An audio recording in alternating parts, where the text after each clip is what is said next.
बिस्मिल्लाहिर्रहमानिर्रहीम। अस्सलाम वालेकुम। Welcome to all of you. Star academy, head office Johar Town. Dear students, MD CAT में जो नया इजाफा हुआ है वो है लॉजिकल रीजनिंग। और लॉजिकल रीजनिंग के टॉपिक जिसको हम कंटिन्यू करने जा रहे हैं वो है क्रिटिकल थिंकिंग। लास्ट लेक्चर में क्रिटिकल थिंकिंग को हमने मुख्तलिफ डेफिनेशंस के ज़रिए समझा, फिर हमने मुख्तलिफ वेज़ को डिस्कस किया जिस तरीके से हम अपनी क्रिटिकल थिंकिंग को इम्प्रूव कर सकते हैं और अपने डेली लाइफ के प्रॉब्लम्स में या फिर अपने एग्ज़ाम्स के क्वेश्चंस को सॉल्व करने के लिए उसको कैसे बेहतर तरीके से जो है वो हम यूज़ कर सकते हैं। ये सारी चीज़ें हमने प्रीवियस लेक्चर में डिस्कस की। उसके साथ साथ हमने क्रिटिकल थिंकिंग से रिलेटेड जो क्वेश्चंस थे उनको डिफरेंट टाइप्स में डिवाइड किया और उनमें से 3 टाइप्स जो हैं वो हमने लास्ट लेक्चर में डिस्कस की with examples, answers and explanations. So dear students, lecture को कंटिन्यू करते हैं टाइप नंबर 4 से। क्रिटिकल थिंकिंग की टाइप नंबर 4 में किस तरह के क्वेश्चंस जो हैं वो आपसे पूछे जा सकते हैं, आपके सामने स्क्रीन पर। In this type an incident is given and it is to be found that this incident occurs always, sometime, generally or never। आज जो टाइप 4 हम स्टार्ट करने लगे हैं इसमें आपके पास जो क्वेश्चंस दिए जाएंगे वो बेसिकली एक इंसिडेंट बेस होंगे। उसमें एक इंसिडेंट को एक्सप्लेन किया जाएगा और आपसे ऑप्शंस के अंदर पूछा जाएगा कि जो इंसिडेंट बताया जा रहा है आपको स्टेटमेंट के अंदर, क्या वो हमेशा होता है, सम टाइम, या फिर जनरली, अक्सर, या फिर वो नेवर, पॉसिबल ही नहीं है।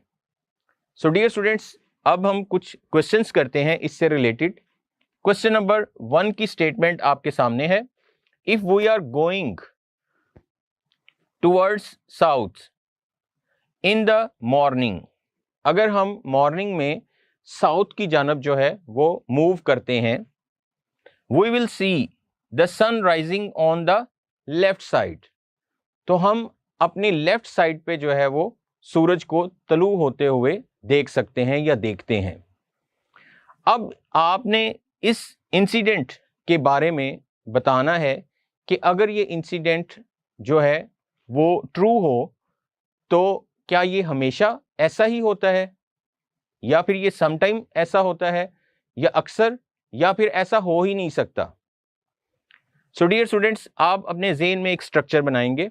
अगर हम साउथ की जानिब मूव करते हैं तो ईस्ट हमारे लेफ्ट पर होता है और सूरज जो है वो मशरिक से तुलू होता है।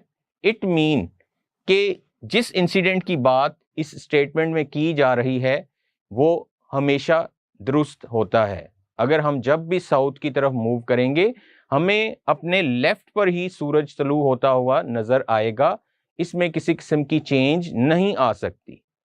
ऑप्शंस आपके सामने हैं, alpha always, beta sometime, Charlie generally और डेल्टा नेवर।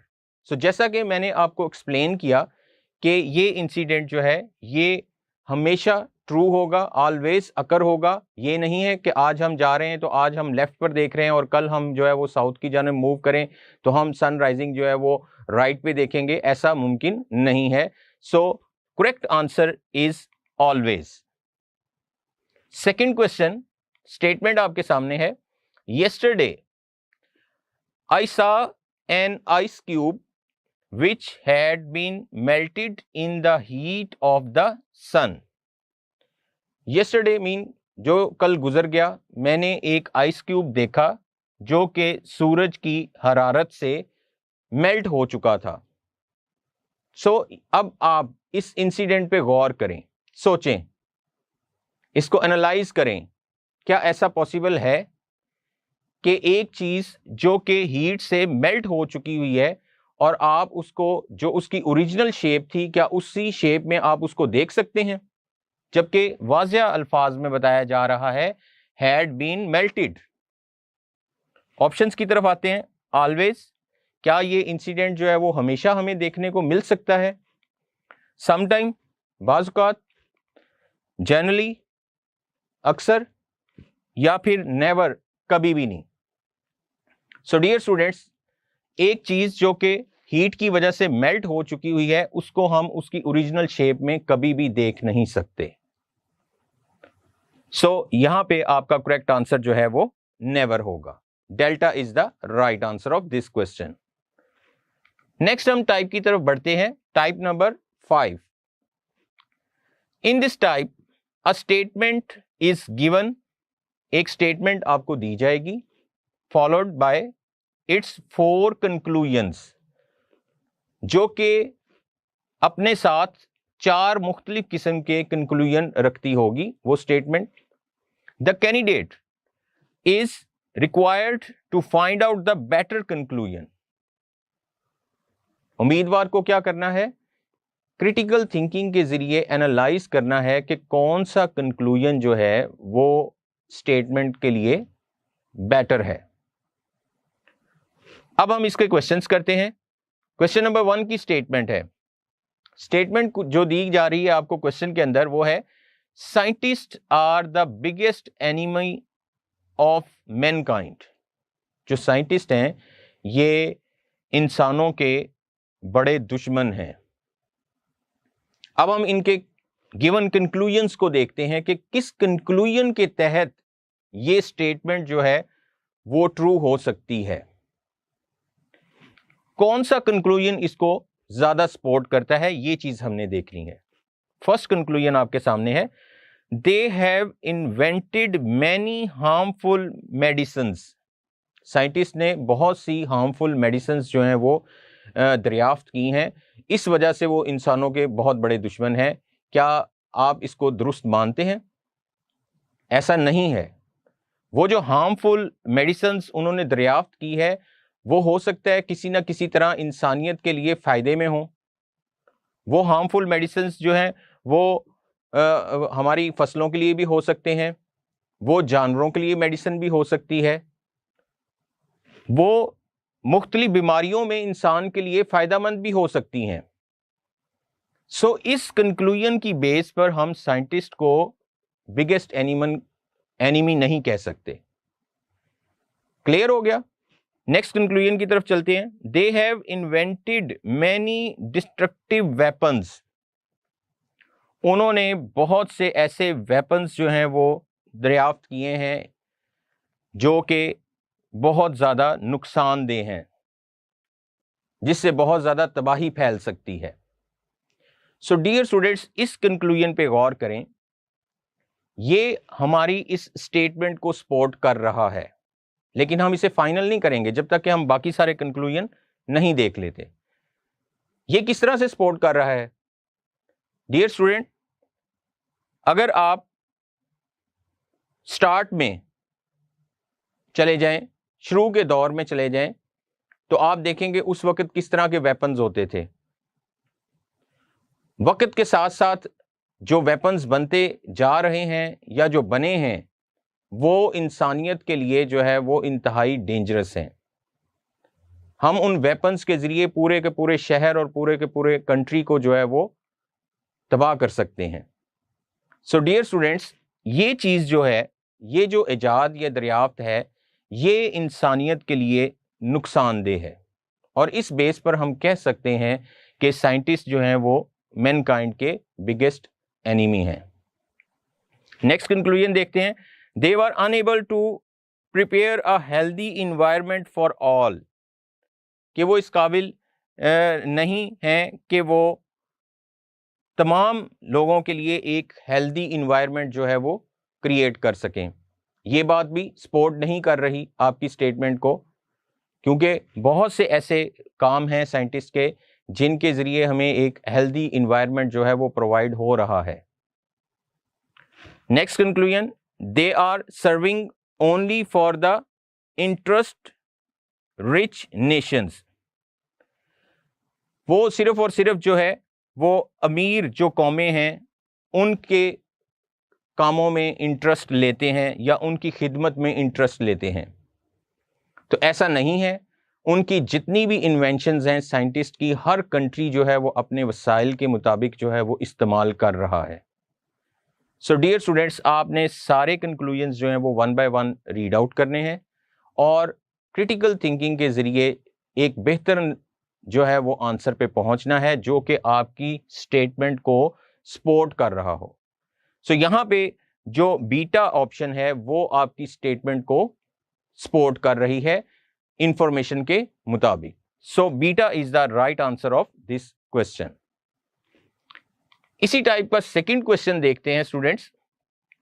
स्टेटमेंट है using too much TV, using too much time in TV viewing affects, असरअंदाज होता है ऑन आई साइट, यानी कि टीवी को ज्यादा टाइम तक देखना जो है वो आई साइट पर असरअंदाज होता है ये अमल। Which of the following four alternatives is true. आपके पास नीचे 4 कंक्लूजन्स दिए जा रहे हैं, आपने ये देखना है कि उन मुख्तलिफ कंक्लूजन्स के अंदर से कौन सा इस स्टेटमेंट को ज़्यादा बेहतर तरीके से सपोर्ट कर रहा है और इस स्टेटमेंट के मुताबिक ट्रू हो सकता है। फर्स्ट कंक्लूजन है TV viewing is a wastage of time and energy as well. ज़्यादा टीवी देखना टाइम का ज़िया है और उसके साथ साथ एनर्जी का भी। And one can feel fatigue और टायर्डनेस, थकावट महसूस कर सकता है जो कोई भी है if one watches for a longer period. अगर वो ज़्यादा देर तक जो है वो वॉचिंग टीवी करता है तो इट मीन कि वो थकावट महसूस कर सकता है। इस कंक्लूजन को अगर आप गौर करें तो ये कंक्लूजन आपकी स्टेटमेंट के साथ मैच नहीं कर रहा, क्योंकि स्टेटमेंट का बेसिक जो मैसेज है वो ये है कि टीवी का ज़्यादा इस्तेमाल जो है वो इंसानी नज़र पर असरअंदाज होता है। सो इस कंक्लूजन को हम इस स्टेटमेंट के मुताबिक जो है वो ट्रू नहीं कह सकते, क्योंकि हमने स्टेटमेंट में दी गई इंफॉर्मेशन को मद्देनजर रखना है, हमने अपनी कोई पर्सनल जो है वो इंफॉर्मेशन को यूज नहीं करना। सेकंड कंक्लूजन पे चलते हैं। If one watches TV in a bad posture it affects one's eyesight. अगर कोई टीवी को किसी गलत पोस्चर में देखता है तो उसकी आई साइट जो है वो अफेक्ट होती है, असरअंदाज होती है। इसका मतलब है कि अगर हम सही पोस्चर में टीवी देखेंगे तो फिर हमारी आई साइट अफेक्ट नहीं होगी, ऐसा नहीं है। तो ये आपका कंक्लूजन जो है वो स्टेटमेंट के मुताबिक जो है वो ट्रू नहीं हो सकता। इसमें आपकी जो इंफॉर्मेशन है वो कंप्लीट नहीं है, वो एक स्पेसिफिक बात कर रहा है कि बैड पोस्चर में आपकी आईसाइट जो है वो इफेक्ट होती है, अदरवाइज आप जितना मर्जी टीवी देखें आईसाइट को कोई मसला ही नहीं होगा। तो ये बात गलत है। चार्ली ऑप्शन पे चलते हैं। The persons who have problems with their eyesight should not watch TV. वो लोग जिनको आईसाइट का प्रॉब्लम है, उनकी जिनकी आईसाइट वीक है, वो उनको टीवी नहीं देखना चाहिए। तो इसका मतलब है कि जिनकी आईसाइट ठीक है उन्हें दिन रात टीवी देखना चाहिए। सो डियर स्टूडेंट्स, ये जो बात है ये भी आपकी स्टेटमेंट से मैच नहीं कर रही और उस स्टेटमेंट के मुताबिक इसको हम ट्रू नहीं कह सकते। डेल्टा में 60% of the eyes problems are caused by TV watching for a longer period. 60% जो है वो ये प्रॉब्लम नज़र आती है या पाई जाती है कि लोगों की आईसाइट जो है वो ज़्यादा टीवी देखने की वजह से ख़राब होती है। अब ये परसेंटेज ज़्यादा भी हो सकती है, कम भी हो सकती है, इससे हमारा कोई ताल्लुक नहीं है। हमने देखना सिर्फ ये है कि हमारी स्टेटमेंट में जो बात कही गई है क्या ये उससे मैच करते हुए हम इसको दुरुस्त कह सकते हैं। सो डियर स्टूडेंट्स, ये जो ऑप्शन डेल्टा है इसमें जो बात कही गई है ये आपकी स्टेटमेंट के मुताबिक ट्रू है कि एक ख़ास परसेंटेज जो लोगों की है और जिनकी आईसाइट का प्रॉब्लम है उसकी वजह जो है वो ज़्यादा टीवी देखना है। सो हम अपनी स्टेटमेंट की सिचुएशन को समझते हुए इस कंक्लूजन को ट्रू कहेंगे। So delta is the right answer of this question. Question number 3 की स्टेटमेंट आपके सामने स्क्रीन पर है। स्टेटमेंट है फॉर्चून फेवर्स द ब्रेव, किस्मत जो है वो बहादुर लोगों का साथ देती है। अब हमारे पास दो कंक्लूजन दिए जाएंगे और हमने ये देखना है कि कौन सा कंक्लूजन जो है इन दोनों में से कोई एक या दोनों में से कोई भी नहीं जो कि फॉलो कर रहा है, जिसको हम दुरुस्त कह सकते हैं। So dear students, first conclusion क्या है? The people who endanger themselves are more successful, वो लोग जो अपने आप को खतरे में डालते हैं वो ज्यादा कामयाब होते हैं। जैसा कि ऊपर ब्रेव पीपल की बात की गई है, तो बहादुर लोग जो होते हैं वो वाकई ही ना डर होते हैं और वो रिस्क लेते हैं, वो मेहनत करते हैं, तो इसी वजह से जो है वो किस्मत उनका साथ देती है। और दूसरा कंक्लूजन क्या है? Coward can never be a lucky, कि एक बुज़दिल शख्स जो है वो कभी भी लकी नहीं हो सकता, किस्मत उसका साथ नहीं दे सकती। ये जो सेकंड आप देख रहे हैं कंक्लूजन, क्या आप इससे एग्री करते हैं कि किस्मत जो है वो बुज़दिलों का कभी भी साथ नहीं देती? सक्सेसफुल होना एक अलग बात है, लेकिन सम टाइम किस्मत जो है इंसान को जो है वो कामयाब बनाती है। ऐसा बिल्कुल नहीं है कि किस्मत जो है वो सिर्फ बहादुर लोगों का साथ देती है और किस्मत जो है वो बुज़दिल लोगों का साथ नहीं देती। यहाँ पे तो स्ट्रिक्टली कहा गया है कि नेवर बी अ लकी। तो ये जो सेकंड कंक्लूजन है, ये स्टेटमेंट के मुताबिक ट्रू नहीं है, हम इसको फॉलो नहीं कर सकते। ऑप्शंस किस तरह की होंगी? Only one, only two, both one and two, और डेल्टा में neither one nor two. So जैसा कि हमने डिस्कस किया कि जो फर्स्ट ऑप्शन है ये आपकी जो है वो स्टेटमेंट से मैच कर रही है, लेकिन जो सेकंड स्टेटमेंट में कंक्लूजन दिया जा रहा है उस कंक्लूजन को हम हमेशा ट्रू नहीं कह सकते। सो यहां पे अल्फा ऑप्शन आपकी जो है वो राइट ऑप्शन होगी, ओनली वन कंक्लूजन। इस तरह के क्वेश्चंस में आपको दो कंक्लूजन दिए होते हैं, आपने देखना ये होता है कि कौन सा कंक्लूजन जो है वो स्टेटमेंट के मुताबिक जो है वो दुरुस्त है। हो सकता है उनमें से कोई एक हो, दोनों भी हो सकते हैं, और ऐसा भी हो सकता है कि दोनों ही सपोर्ट ना करें या दोनों ही दुरुस्त ना हो। इसी तरह का एक क्वेश्चन और करते हैं, क्वेश्चन नंबर 4। स्टेटमेंट है jade plant has thick leaves, it requires little water। Z एक प्लांट है जिसके लीव्स जो हैं वो थिक होते हैं और उसे कम पानी की जरूरत होती है। अब कंक्लूजन क्या है? Number 1, all plants with thick leaves require little water, ऐसे तमाम प्लांट्स जिनके लीव थिक होते हैं वो सारे के सारे उनको कम पानी की जरूरत होती है। सेकंड कंक्लूजन है jade plant may be grown in places where water is not in abundance। abundance का मतलब होता है कसरत में, यानी सेकंड कंक्लूजन में ये कहा जा रहा है कि जेड प्लांट जो हैं शायद ऐसी जगहों पे जो है वो ग्रो करते हैं जहां पानी कसरत से नहीं होता। अब जो फर्स्ट कंक्लूजन है उसमें बात की जा रही है कि स्टेटमेंट को देखते हुए वो कह रहा है कि तमाम प्लांट्स जिनके लीव थिक होते हैं वो सारे के सारे जो है ना वो कम वाटर यूज करते हैं या उनको कम पानी की जरूरत होती है, तो ये बात जो है वो मानने में नहीं आती।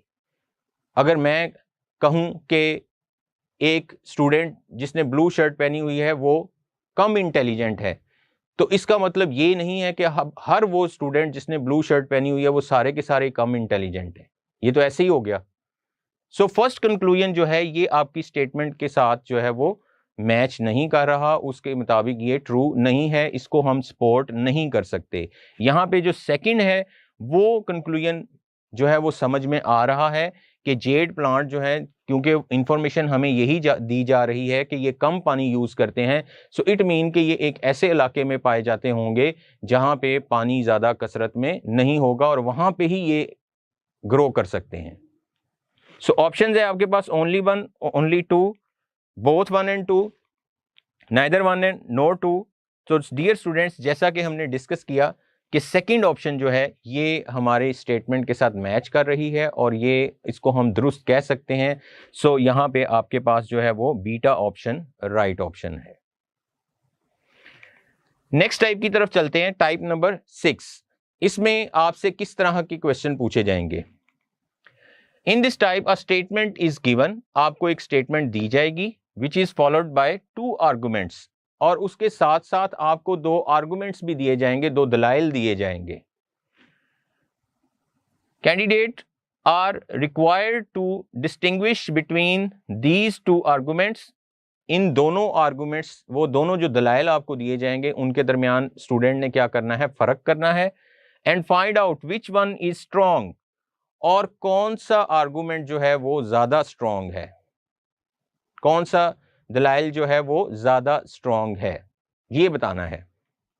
अब हम देखते हैं कि argument may be strong in the following conditions. एक आर्गुमेंट जो है वो किन किन सूरत हाल में ज्यादा स्ट्रॉन्ग हो सकता है, वो थोड़ी सी आपके साथ मैं कंडीशन शेयर करता हूं। सबसे पहली condition, a strong argument should give the realistic diagnosis of the situation described in the statement. एक स्ट्रॉन्ग आर्गुमेंट जो है वो आपको हकीकी तशखीस देगा, किसके बारे में, सिचुएशन के बारे में, उस सिचुएशन के बारे में जो कि स्टेटमेंट में होगी। Second, a strong argument should relate, उसका ताल्लुक होगा विद द स्टेटमेंट, स्टेटमेंट के साथ, एंड बी सपोर्टेड, और उसे हमायत हासिल होगी बाय द फैक्ट्स, उन हकायक से, एंड एस्टेब्लिश नोशंस, और उन ख्यालात से जो आपको स्टेटमेंट में से मिल रहे होंगे, वो फुली सपोर्टेड होगा। नंबर 3 पे, a strong argument should be gauged by the previous experiences. जो एक स्ट्रॉन्ग आर्गुमेंट होता है उसे क्या होना चाहिए, उसे प्रीवियस जितने भी सिचुएशन से रिलेटेड प्रीवियस एक्सपीरियंसेस हैं उनसे एसोसिएट होना चाहिए, and it can be predicted, और वो पेशेनगोई कर सके, दैट द रिजल्ट, ऐसे रिजल्ट को विल फॉलो जो फॉलो किया जा सकता हो। उसके बाद नंबर 4 पे, a strong argument should not be only रिटरेशन of the situation given in the statement. एक स्ट्रॉन्ग आर्गुमेंट में ऐसा बिल्कुल नहीं होना चाहिए कि वो सिचुएशन को बार बार रिपीट कर रहा हो, यानी आपकी स्टेटमेंट में जो सिचुएशन है उसी को वो दोहरा रहा हो। और लास्ट पे नोट एक याद रखिएगा कि no argument should be based on emotions, feelings etcetera, कि कोई एक अच्छा जो आर्गुमेंट होता है उसमें इमोशंस या फीलिंग्स जो हैं वो नज़र नहीं आनी चाहिए, वो फैक्ट्स पे मबनी होना चाहिए, वो प्रीवियस एक्सपीरियंसेस की रोशनी में जो है ना वो क्लियर होना चाहिए, वो आपकी सिचुएशन की बेहतर अक्कासी करने वाला आर्गुमेंट होना चाहिए, उसमें आपकी पर्सनल इमोशंस, आपके फीलिंग्स, उनकी जो है वो झलक नज़र नहीं आनी चाहिए। अब हम डियर स्टूडेंट्स क्वेश्चन की तरफ चलते हैं कि किस तरह के क्वेश्चन जो हैं वो पूछे जाएंगे। Statement, should there be a complete ban on strike by government employees in Pakistan.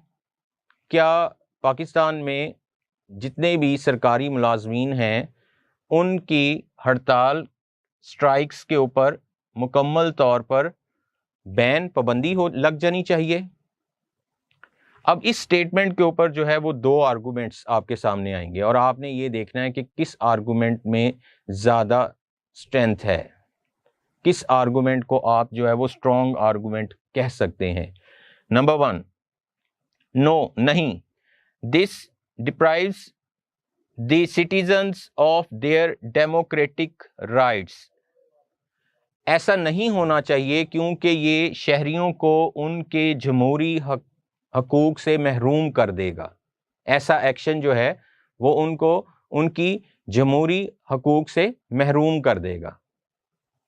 दूसरा आर्गुमेंट क्या है? यस, जी हाँ, this is the only way to teach discipline to the employees. यही एक तरीका है एम्प्लॉयज को डिसिप्लिन सिखाने का।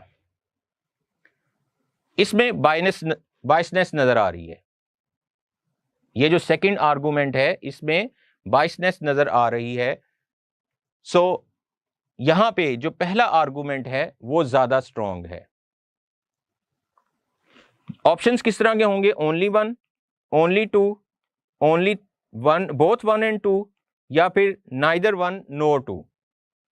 सो डियर स्टूडेंट, जैसा कि आपने देखा कि दोनों आर्गुमेंट्स आपके सामने हैं और इनमें फर्स्ट आर्गुमेंट जो है ये ज्यादा स्ट्रॉन्ग है, जबकि सेकंड में जो है वो हमें वो चीज नजर नहीं आ रही जो कि सबके फायदे के लिए हो।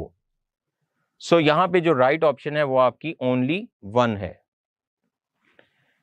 क्वेश्चन नंबर 2, स्टेटमेंट है should the age of retirement in government services be increased in view of longer life span in Pakistan.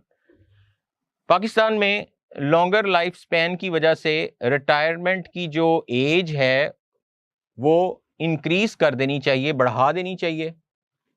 अब इसके बारे में दो आर्गुमेंट हैं। Yes, other countries have already taken such decisions. जी हाँ, ऐसा करना चाहिए क्योंकि दूसरे ममालिक में भी ऐसा ही फैसला लिया जा रहा है या पहले से लिया जा चुका है। दूसरा आर्गुमेंट है yes it is a genuine demand of all employees. जी हाँ, ऐसा होना चाहिए क्योंकि ये एक जेन्युइन डिमांड है तमाम एम्प्लॉयज की।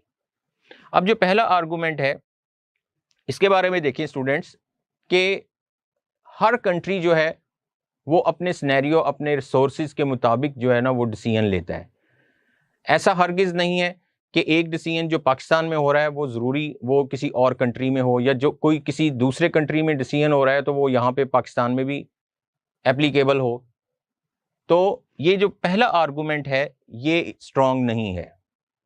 जबकि सेकंड आर्गुमेंट में आप देख रहे हैं कि चूंकि ये जो फैसला है ये मुलाजमीन के हक में बेहतर है और मुलाजमीन इस फैसले की, इस डिसीजन की डिमांड करते हैं, तो ये जो सेकंड आर्गुमेंट है ये ज़्यादा स्ट्रॉन्ग है। सो ऑप्शंस हमारे पास होंगी only one, only two, both one and two, neither one nor two. तो सेकंड आर्गुमेंट को हम सपोर्ट करेंगे। यहाँ पे हमारे बीटा जो है वो राइट आंसर होगा, ओनली टू। नेक्स्ट हमारे पास टाइप है 7 जो कि क्रिटिकल थिंकिंग की क्वेश्चंस की लास्ट टाइप होगी। इस टाइप में किस तरह के क्वेश्चंस होंगे? In these questions a statement is followed by 2 और मोर अजम्पशंस। अब यहाँ पे आपके पास जो है वो दो अजम्पशंस, दो या दो से ज्यादा अजम्पशंस दी जाएंगी, मफरूजे दिए जाएंगे आपको। लास्ट टाइप के अंदर आपके पास जो है वो क्या थे? आर्गुमेंट्स थे। अब यहाँ पे अजम्पशंस होंगी। The candidate is required to assess the given statement. जो स्टेटमेंट दी जा रही है उसको बेहतर तरीके से असेस करना है and decide which of the given assumption is implicit in the statement, कि किस अजम्पशन को हम स्टेटमेंट के साथ एसोसिएट कर सकते हैं बेहतर तरीके से। क्वेश्चन की तरफ चलते हैं। फर्स्ट क्वेश्चन है statement the patient condition would improve after this operation. Patient की जो कंडीशन है वो ऑपरेशन के बाद इंप्रूव हो जानी चाहिए। अजम्पशन क्या है? The patient can be operated upon this condition. इस कंडीशन पर पेशेंट का ऑपरेशन हो जाना चाहिए या हो सकता है। कैन बी का वर्ड है, ऑपरेशन हो सकता है। सेकंड जो अजम्पशन है the patient can not be operated upon this condition, के इस कंडीशन में जो पेशेंट है उसका ऑपरेशन नहीं हो सकता। क्वेश्चन नंबर 1 की स्टेटमेंट है आपके सामने, the patient condition would improve after this operation. मरीज की जो हालत है वो बेहतर होगी इस ऑपरेशन के बाद। अब अजम्पशन क्या है? Number 1 the patient can be operated upon this condition. इस कंडीशन में पेशेंट का ऑपरेशन हो सकता है। Number 2 the patient can not be operated upon this condition, कि इस कंडीशन में जो है वो ऑपरेशन नहीं हो सकता। अब डियर स्टूडेंट, स्टेटमेंट में ये बताया जा रहा है कि इस ऑपरेशन के बाद जो है वो मरीज की जो हालत है वो बेहतर होगी या बेहतर करेंगे। तो इट मीन कि हमारी जो फर्स्ट अजम्पशन है वो सपोर्ट कर रही है कि इस कंडीशन में फिर पेशेंट का ऑपरेशन हो जाना चाहिए, क्योंकि उसके बाद ही बेहतरी आएगी। जबकि सेकंड अजम्पशन में ये कहा जा रहा है कि कैन नॉट बी ऑपरेटेड, के ऑपरेट नहीं कर सकते। So options, if only assumption 1 is implicit, या फिर only 2 is implicit, either assumption 1 और 2, या फिर लास्ट पे है नाइदर 1 और 2। सो जैसा कि हमने देखा कि फर्स्ट अजम्पशन जो है वो सपोर्ट कर रही है, वो इम्प्लिसिट हो रही है स्टेटमेंट के साथ। So alpha is the right answer of this question. इसी तरह का एक और क्वेश्चन देखते हैं, क्वेश्चन नंबर 2। उसकी स्टेटमेंट है आपके सामने। The chairman and secretary of the housing society have requested society members to use water economically to help society to save water on tax। एक हाउसिंग सोसाइटी है, उसका चेयरमैन और सेक्रेटरी जो हैं वो रिक्वेस्ट करते हैं मेंबर से कि आप जो है वो पानी का मुनासिब जो है वो इस्तेमाल करें, ताकि जो है वो टैक्स कम हो, इकोनॉमिकली जो है वो टैक्स के ऊपर जो है वो हमारा खर्चा कम हो। अब अजम्पशन क्या है? Majority of members of society are likely to follow the request। Majority यानी कि बहुत सारे मेंबर जो हैं सोसाइटी के, इम्कान है कि वो रिक्वेस्ट को फॉलो कर लेंगे। लाइकली मतलब इम्कान।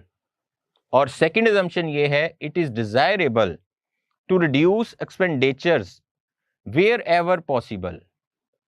ऐसा होना चाहिए कि जहां कहीं हम अपने इखराजात को जो है वो कम कर सकते हो, हमें कम करने चाहिए। सो डियर स्टूडेंट्स, ये जो सेकंड अजम्पशन है ये हमारी स्टेटमेंट को सपोर्ट कर रहा है और ये जनरली ट्रू भी है, जबकि फर्स्ट के अंदर जस्ट एक इम्कान को जाहिर किया जा रहा है कि ऐसा हो सकता है और ऐसा नहीं भी हो सकता। सो हम सेकंड जो अजम्पशन है इसको इम्प्लिसिट कर सकते हैं स्टेटमेंट के साथ। ऑप्शन है इफ ओनली अजम्पशन 1, ओनली 2, या फिर अजम्पशन 1 और 2, या फिर लास्ट पे है नाइदर 1 नोर 2। सो डियर स्टूडेंट्स, यहाँ पे बीटा जो है वो राइट आंसर है आपके इस क्वेश्चन का, क्योंकि सेकंड अजम्पशन के जो है वो आप जो है उसको इम्प्लिसिट कर सकते हैं अपनी स्टेटमेंट से। ये थे dear students questions type wise critical thinking से रिलेटेड। नेक्स्ट लेक्चर में इंशाल्लाह लॉजिकल रीजनिंग का जो नया टॉपिक होगा वो स्टार्ट करेंगे। अपना ख्याल रखिएगा। अल्लाह हाफिज।